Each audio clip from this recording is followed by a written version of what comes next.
So I run a family investment company, and about a third of our business is real estate, about a third of our business is media and entertainment, and within that bucket we have a couple of sports teams, and then venture capital. And within venture capital we have information technology, medical sciences, and private equity in consumer goods. Um, I'm fortunate that I have good management everywhere, and I have the opportunity to be able to parachute myself into projects I enjoy. In terms of sports, how I got in, I was a kid who wanted to be a professional baseball player.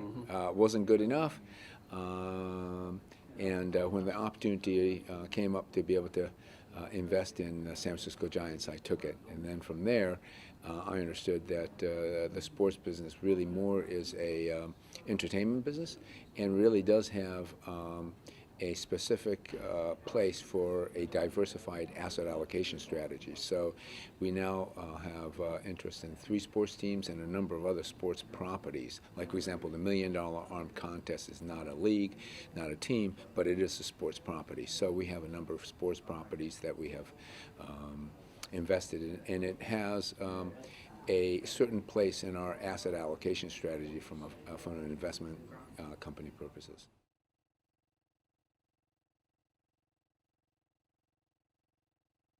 I'm an investor, passive investor in a number of sports teams that I have interest in, but my active role and responsibility is chairman of the executive committee for the United States Rugby Football Union. And rugby is my passion. I played it here in England as a schoolboy, went on to play it in university, played club rugby for about 4 years, and I continue to have a strong interest in the game.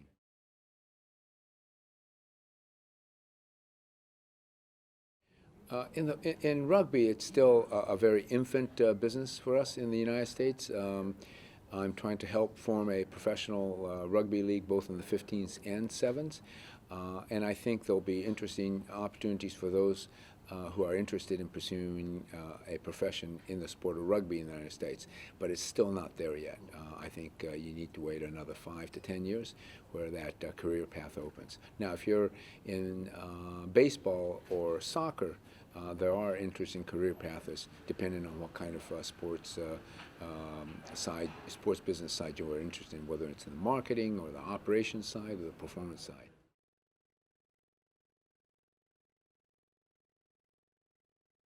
Specifically right now, as chairman of the executive committee for United States Rugby Football Union, we've done something pretty unique, which is, as a national governing board for a sport, we spun off all our commercial and business interests into a for-profit company. It's unprecedented in the United States amongst all national governing boards for sports. And to the best of our knowledge, it's unprecedented in the world of rugby, as far as national unions are concerned, where the unions have taken their commercial interest and spun it off.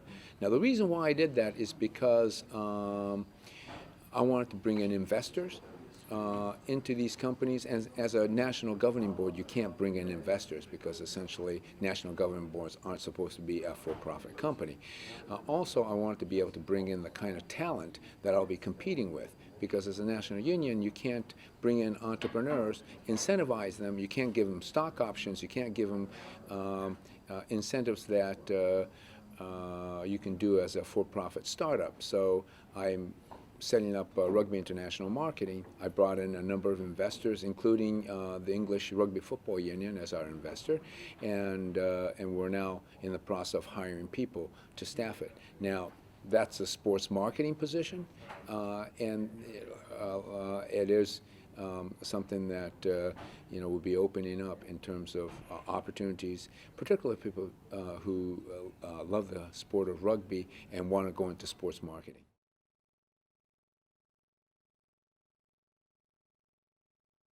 Not to fall in love with a player.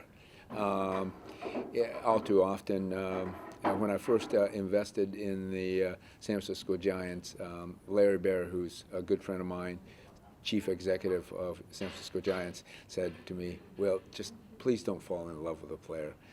You have to understand this is business, and we have to sometimes let a player go, and it's nothing personal. It's just what we have to do as a business.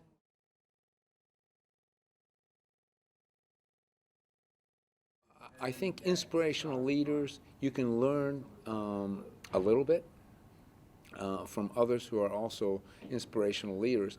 But I think, by and large, I think inspirational leaders is something innate in their DNA. Some people are just natural leaders, and they just have it. Some people can learn some of that, but I think inspirational leaders, by and large, are something innate in their DNA.